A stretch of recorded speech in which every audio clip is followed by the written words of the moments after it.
What's one thing that you learned working at camp that surprises people when you talk about it?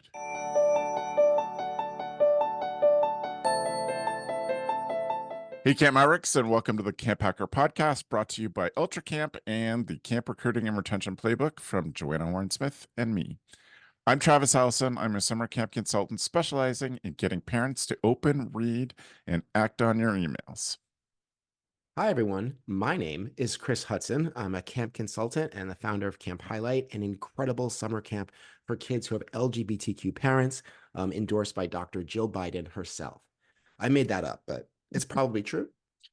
If you're a longtime CampHacker listener, you might suspect that Chris makes up all of his endorsements, but I swear he doesn't. I I swear they're all true. Listen, there's no way to check, Yeah, and right. who has the time? Yeah, yeah. So You're all very busy people. CampHacker listeners, we know you're busy.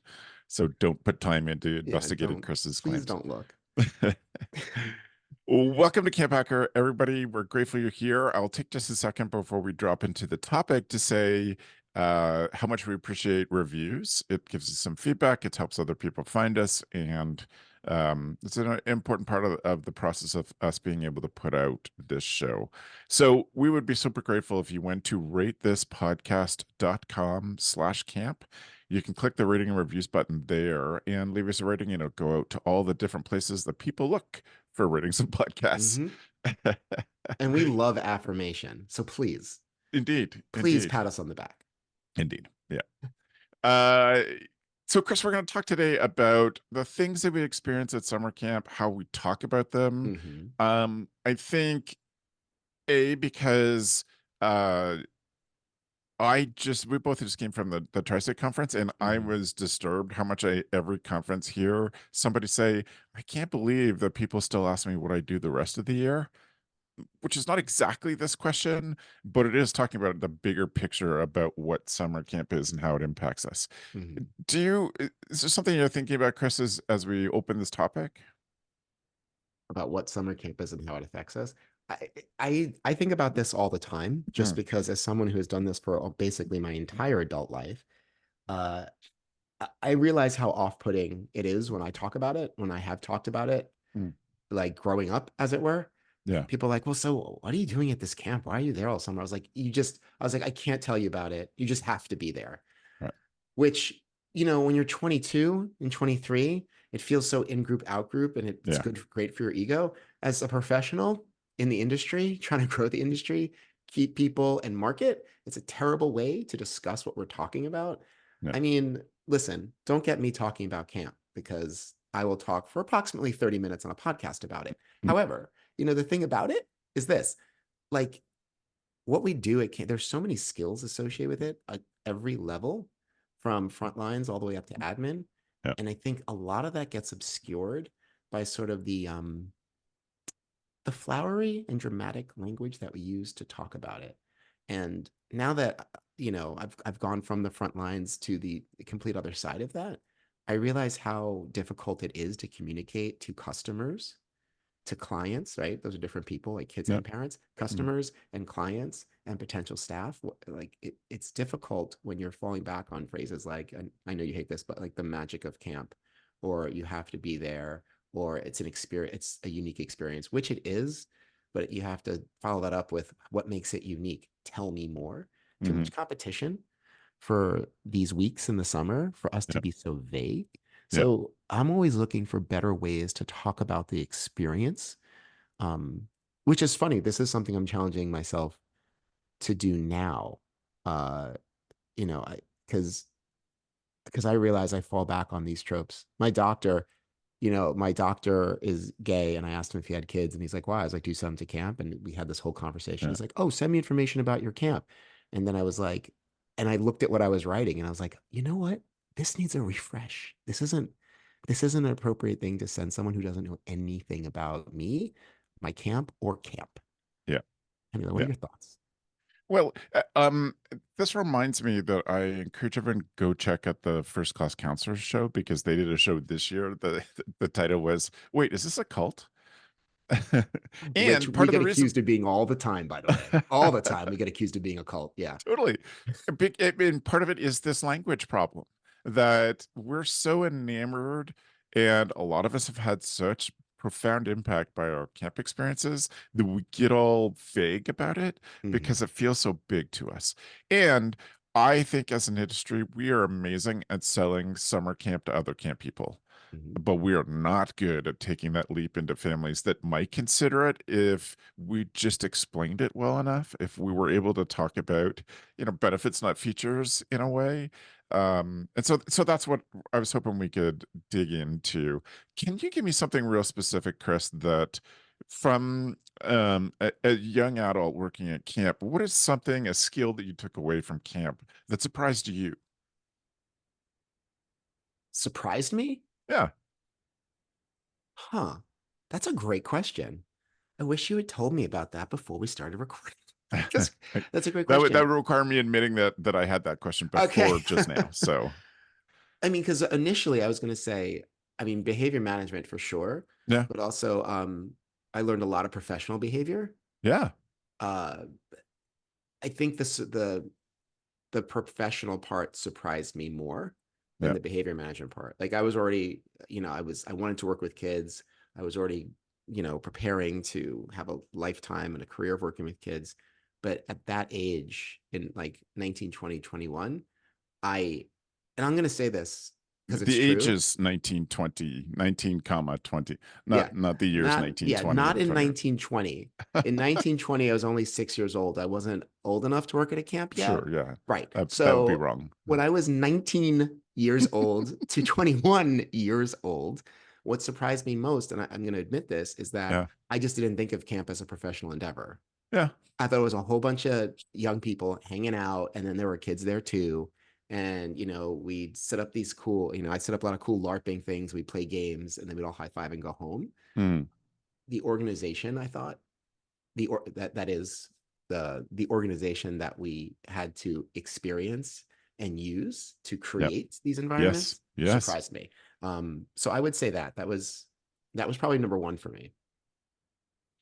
It took me years to think of what I was doing as a Yeah. potential career. Right. Years, and like 15 of those years. Right.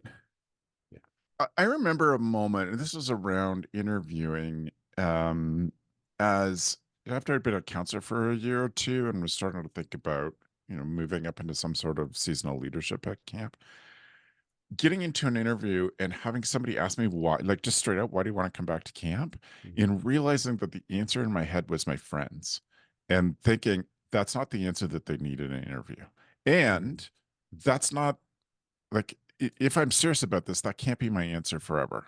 Yeah. Um, Yeah. and so that was an interesting revelation. It's like, what is camp going to give me, or how do I talk about this in an interview? Um, that I can talk about it more than just its benefits to me. So I think that was one thing for me that kind of surprised me. And it's a combination of just how much I could be responsible for when I was young, Mhm. and how much of that I could handle and take on with pleasure. And I mean, I don't know. That's the thing that sticks out for me. I don't know why it's all that surprising because I grew up on a family farm, so I had a lot of more responsibilities than a lot of my friends really Mhm. young. Um, but that was kind of like the family business. This was all of a sudden this place where I felt safe and needed, Mhm. um, that I could turn around and do a thing back to. And I took that so seriously while having a ton of fun and hanging out with my Mhm. friends, but I took it really seriously. So I think that was one of the things that was like, oh, I can, like, I think I got early on that this is a bunch of other people's kids and what that meant.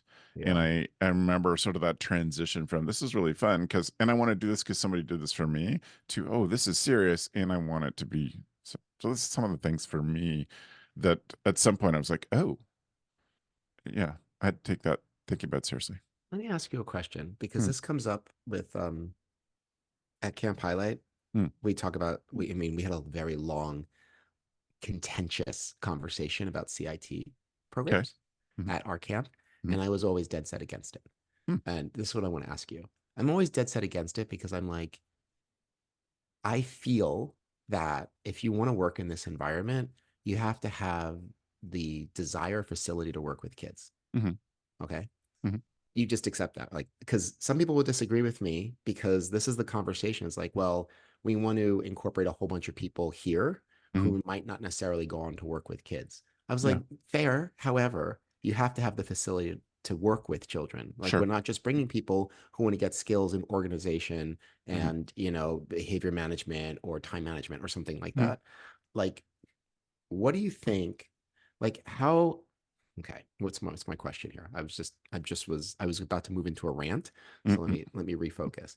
So my question is, like, what do you think about, how do we market to young people who have so much competition for their summers now, if they don't necessarily want to be a teacher or youth development specialist, enter childcare, be a pediatrician, whatever? If they don't want to Yeah, work with kids, yeah. do you think there's still something that we can offer young adults? I I struggle with this. do, and I'll tell you why, because that's my personal experience. Hmm. You know, people, when I says camp doctor, they must be like, "Oh, you must love working with kids," and I'd have to say, honestly, I don't. Like, I like it; it's fun, Hmm. but that's not why I do this. I'm doing this because I love to see young adults realize that they're good at something and can be good at something that they've never done before. Like that's a place where I just like watching that person just realize that Hmm. they can take on really hard things or do this thing that they never considered. So even if it's not going to be their career. So I think that great. This is why the topic makes sense today Hmm. is I don't think to be a good camp counselor you have to have a future vision of working with kids. Okay. Um but I think we need to talk about camp better because of that. So if I'm thinking about, and this goes back to discussions I think we've had a couple times this year, certainly over the years, why talking about 21st century skills are important. Hmm. We talked in the AI show about skills that will be more important as AI becomes more important, and then all camp skills, communication, leadership, problem solving, Hmm. all of those things. So I think anybody who is interested in a job that involves a lot of responsibility, involves creative problem solving, heck, even working on a budget, the things that I have seen camp staff pull out, with a paint can and a stick, um, are pretty amazing. So I think all of those things, and that's why I want to talk about that today, is like let's articulate those things in this. So you come out of camp not just with childcare skills. I think you Yeah. come out with people management skills. I think if you do it well, you come out of it, all those things make a difference. Okay. I hear that. I totally hear that. And I don't disagree with you. However, I spend a lot of time thinking about how to steal young adults away from the other opportunities that Mm, like have caught their eye. mm, And as far as like challenging them and trying something new, yeah. love that. Very true. But I imagine like the pushback to that would be like, yeah, but why does it have to be with other people's kids? I can try something new in an industry that isn't so consequential, especially because like the people that we hire Mm, who are like there for a good time and they want to do camp, and then we sit them down that first day of training and we talk about, what happens if a kid gets hurt or God forbid mm, mm, should die, and we go through that, and the way that the eyes widen mhm, yep. because they realize that, oh shit, yeah, it's not just these skills that Playing were games, sold sing to me in the songs. interview. Like, Mhm, this is really freaking serious. mhm, It's 24/7 and I'm not getting paid. mm, Um, but so that's something I'm thinking about all the time. yeah. Like, how do we make that case? And if it's leaning on these skills, I think it's great, because I think the one thing that we can say is, I don't know, I wouldn't use this, but it's really a gauntlet of a whole bunch of different skills that you have to operate under stress. I know it Yeah. doesn't sound attractive, but Yes. let me get to the end of this. Does Yeah, not yeah, sound with you. attractive. Yeah. However, it's like the one thing I think that I really offer my staff, I Mhm, would like to hope, if you're listening to this and you've worked for me, please let me know. Communication and feedback, both giving and receiving, mhm, is so key in any work environment you're ever going to be in. And it's key if you ever hope to rise to a supervisor, no matter what your industry is. yeah. And I feel like that is what I'm really leaning into, or what I have leaned into in interviews with new staff. It's like, Mm, listen, and I tell people, like, the skills that we want you to develop, not necessarily for us, but for you, yeah. is around communication, around professional organization and around feedback. Right. I think those would be my top three things that I would sell. What would you pick? Like, what would, if you had to pitch it to a young person who's like, I don't know what to do with my summer. What would you say? And that's how they talk. I don't know Yeah, what to of do with my course, summer. all of kids these days. Um, the so I yes, communication. Listen, communication is essential for future work. It is a place camp good camps create a safe place to explore communication and Mhm, practice it. And that goes back to your feedback. You can say in a safer environment, well, I think you could have communicated that better, or mhm. even better, how could you have communicated that better to be more Yes. effectively get your message across, of course. So yeah, so I think that's the one. Communication skills are essential. I'm incredibly biased because communication is my job. Communication by camp is my job. Um, but uh there's so many things I see. My wife is very wise. Smart Um, thing to say in public. the Yes. end. Let's move on. One of the things that Beth has said that it's just stuck with me so much, and I kind of now have my own version because of it. Beth has said that every single problem in the world, bold statement I know, and anyway, obviously limited by perspective. Hmm. So many problems in the world could be solved if people had better self-esteem. If Yeah, people that's had not better controversial. I agree. self-esteem, then they wouldn't treat people in other ways. If they felt Hmm. like, they wouldn't work so hard to take advantage of other people if they, they're happy in themselves Hmm. and happy making money and making other people have money because they're already happy with themselves. So, um, so that's Beth, and I agree, like Yeah. the huge amount of impact.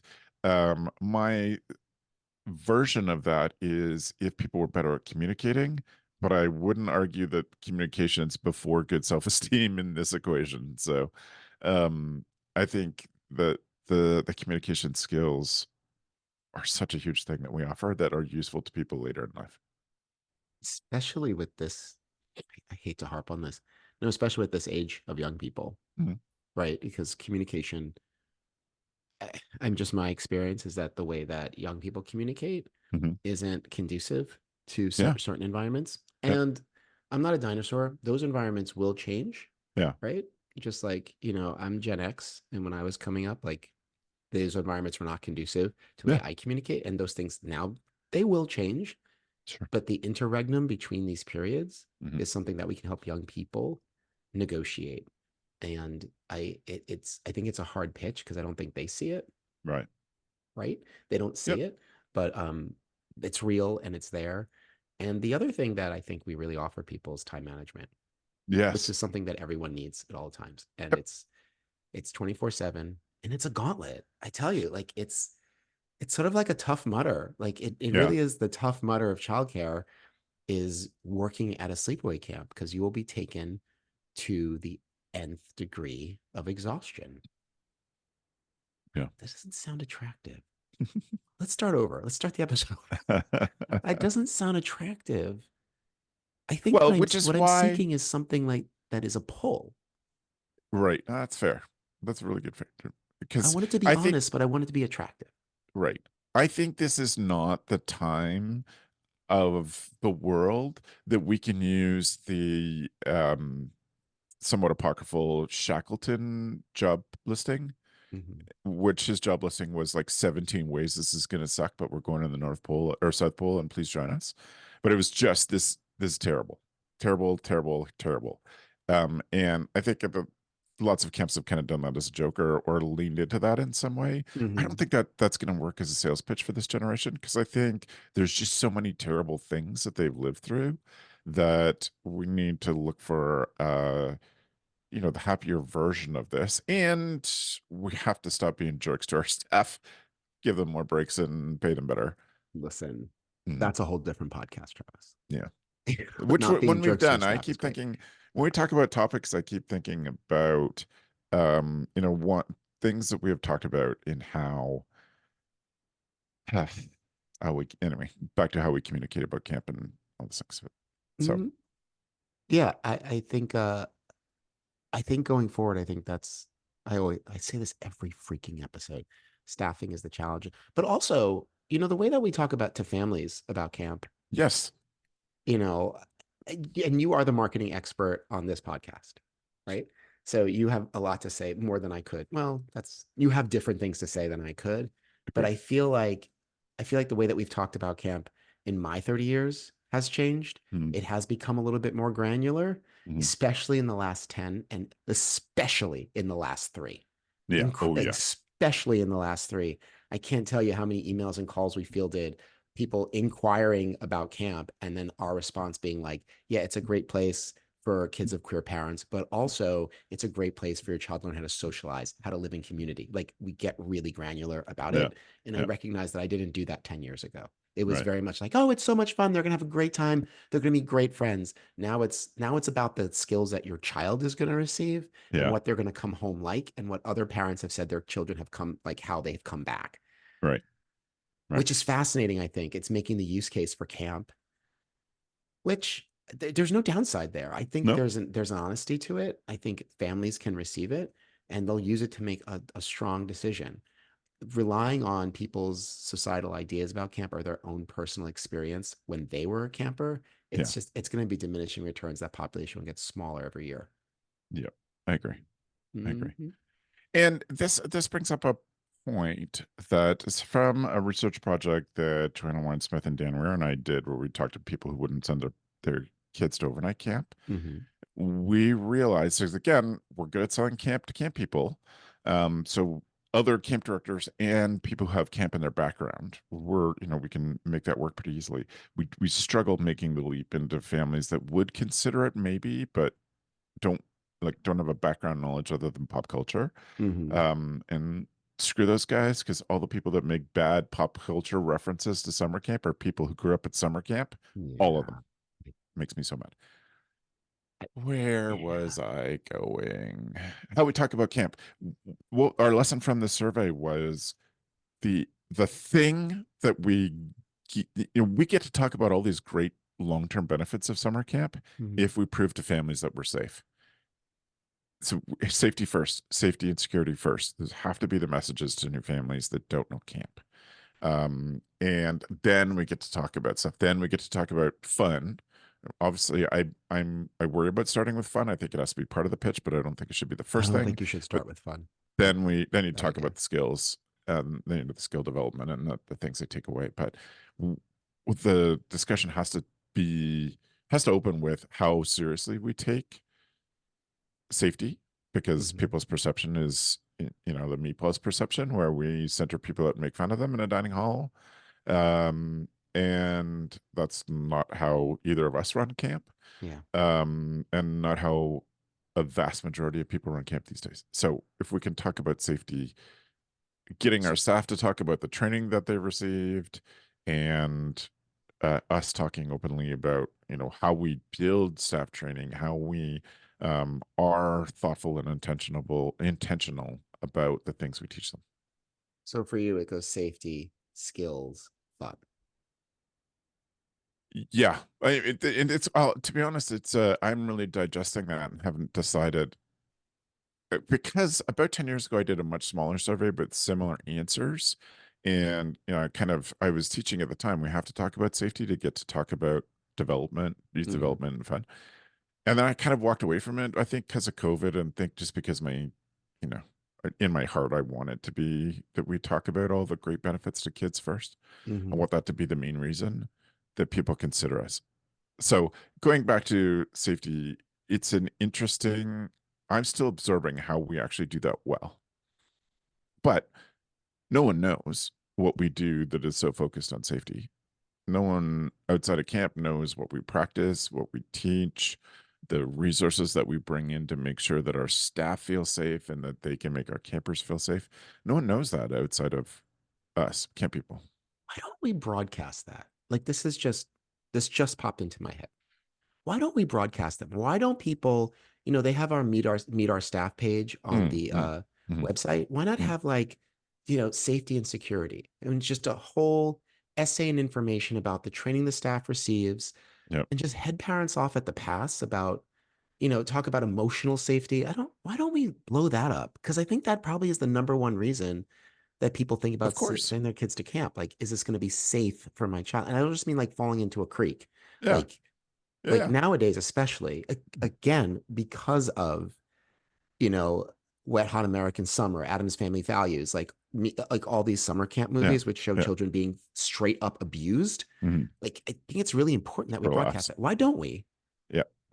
I think it is a missed opportunity from the bigger associations. I wish the bigger associations would be better at communicating.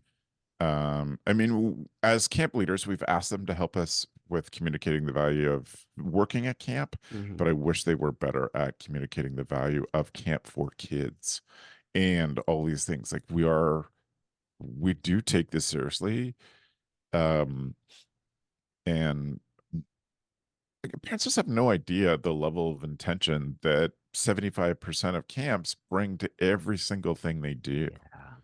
Yeah. Um, uh, yeah, so yeah, And it's a communication problem. I and think we as an industry need to be better at that. Um I see that as part of the role of bigger associations doing that stuff as well, doing better at that. for sure, absolutely. It doesn't absolve anyone from doing that work on their own, Yep, though. You know what I 100%, mean? Because your own 100%. customer base may not be aware of OCA or ACA, or, like, you know what I Yeah, mean?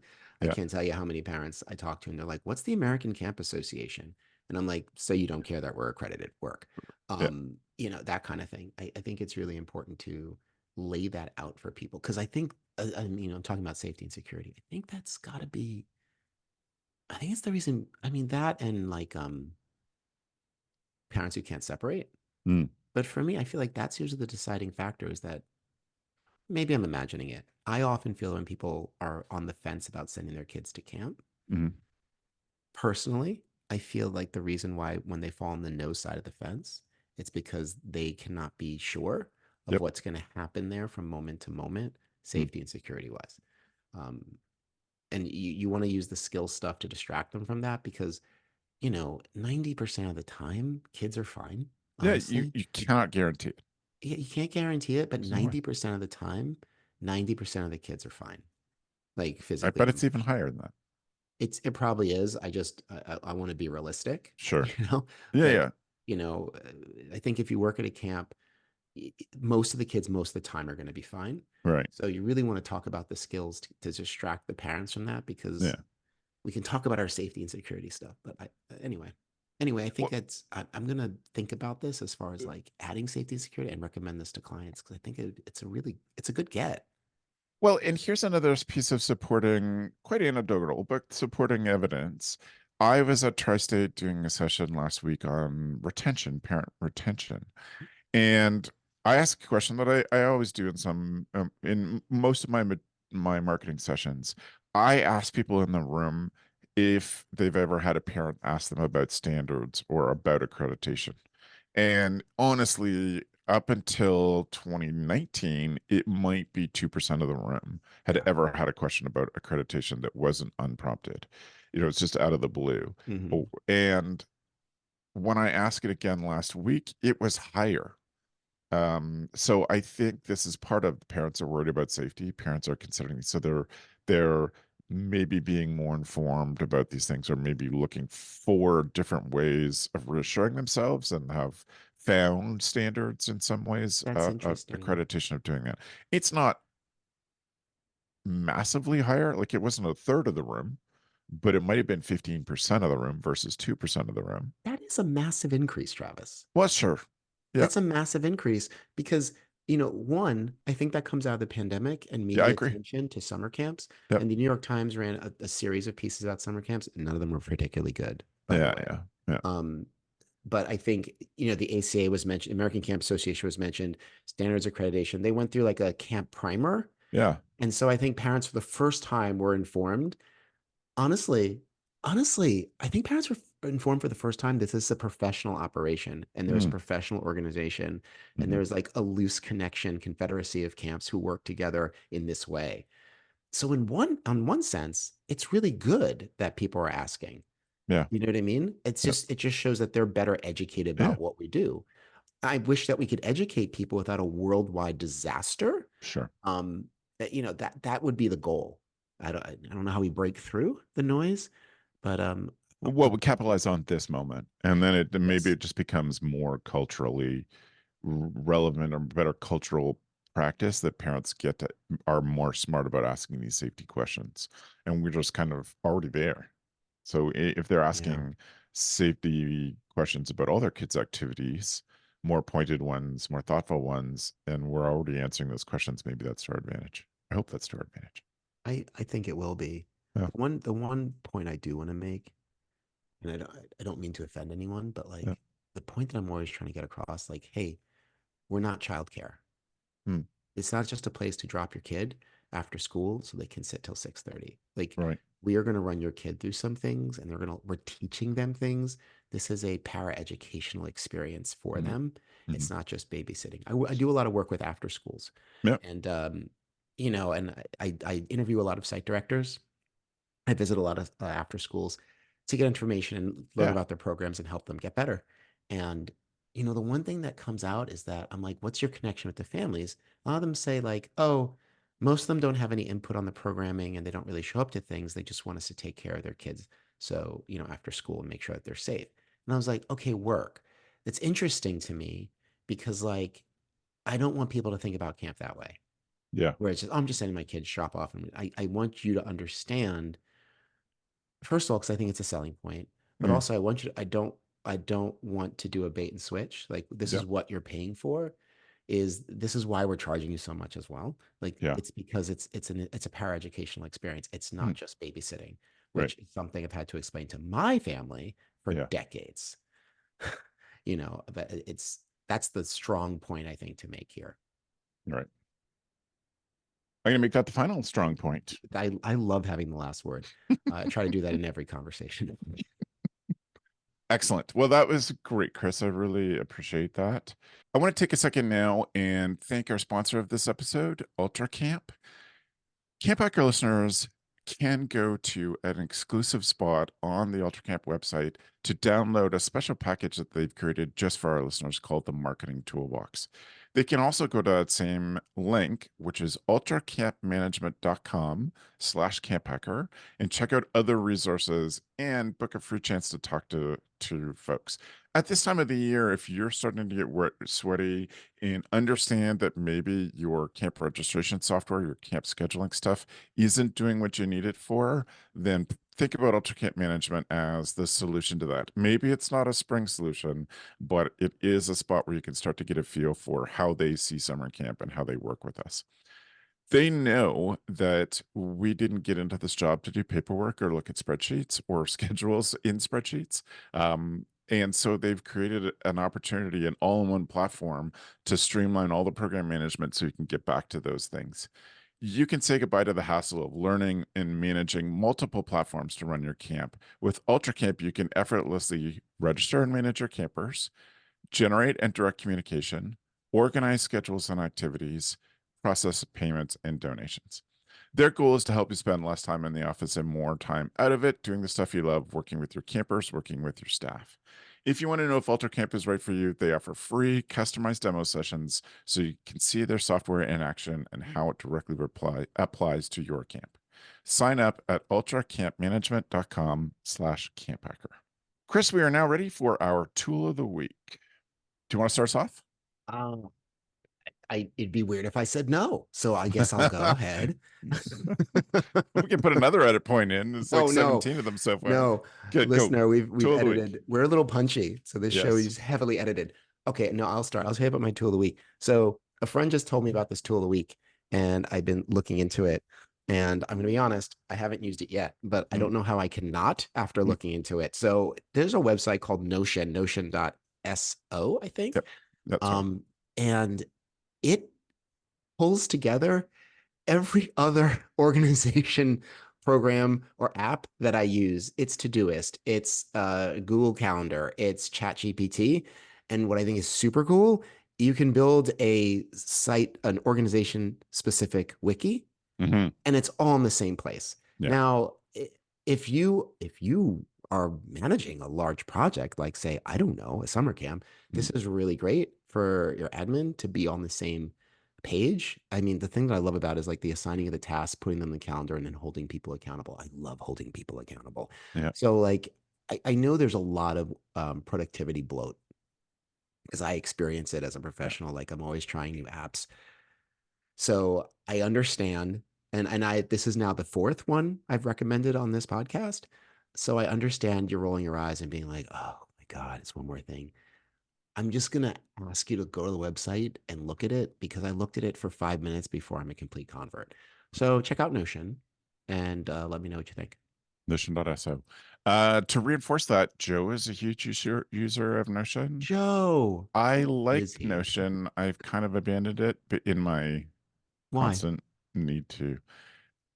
There's a point at which a tool starts to feel really databasey that I kind of lose interest in it. Yeah, ease of use is And important. my long term, like I have to acknowledge with my ADHD that I when I find a tool that works, I have to train myself not to look at the new thing Hmm. because the chance of the new thing working better is so rarely good. Hmm. So for me, this kind of thing is a much simpler app, I admit, called Workflowy, Hmm. that kind of works as an organizer, but you can also bring in videos and all these things. And I love Workflowy. I've used it since its origin, and I happily pay the subscription for that. But it is a much different beast than Notion. It just does some of the things that Notion does, the simpler things of Notion. And so I tried to move over to Notion, but found I kept using Workflow anyway. So I have some pages in Notion that I refer to. Let me say this about Notion. Notion is hugely popular, and because that people create a lot of templates. So Yeah. you can have free or paid templates for a project, for all these different things, for a framework for marketing your camp. I mean, I could if you're into the getting things done system, there's GTD systems built right into it. There's, show me a project management template that works like Asana, it's in there. All of those things are available Mhm. for free or for a little bit of money, but the amount of templates available for Yeah, Notion, because it's so popular, is such a bonus for it. it's very cool. It's Yeah. super cool. So good luck, everybody. Yeah, it's a good one. Good pick. Okay, my pick today is it's it's a physical thing, which is pretty rare for me, I admit. But it is a physical thing called the Deck of Brilliance. And I love a thing like I love something in my hands. I love cards, I love dice, I love all those things. This is a thing that you can download and print off, have something made on cardstock, it's a little thicker. And it is for to kind of put out on a table to inspire new thoughts or creative ways of thinking. So you can take a problem and use the deck of brilliance to, just look at things from a different angle. You could take it from, we want to start this project, we don't know what the first steps are. It I mean, I know lots of people don't. I always love those sort of open-ended creativity exercises as a way to get rolling on a project and start to think about it more seriously. If you think that would work for your team, and or just to have this in your back pocket at a moment like people are really stuck, you're like, okay, let's just put the deck of brilliance out there and do that. It may not be your foundational tool, but it's one I think every camp director should have Mhm. in their proverbial or literal back pocket.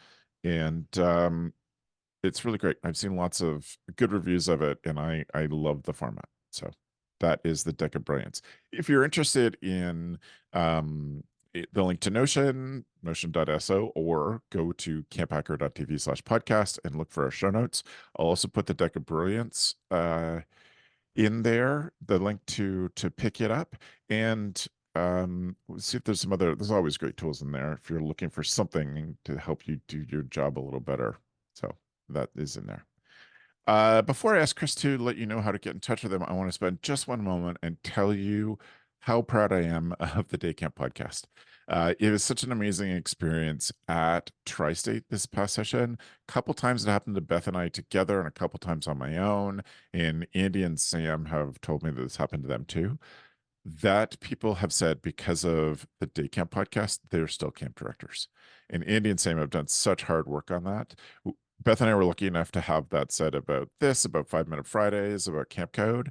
And we're so grateful that we've been able to be there for folks like that today I specifically want to highlight the Day Camp Pod and all of the work that Andy and Sam have done in bringing in super creative guests and covering such a wide spectrum of ideas that I would advocate if you're not a day camp director, you should still be listening to this. Same as camp owners. If you're not a camp owner, you should still listen to it because the ideas, the guests, the thoughtful discussions coming out of them are amazing and not just relevant to whatever that title is. Today in particular, everybody go subscribe to the Day Camp Pod. Chris, how can people get in touch with you if they have some questions or follow up? People want to get in touch with me, just show up at my apartment, knock on the door, and we'll chat.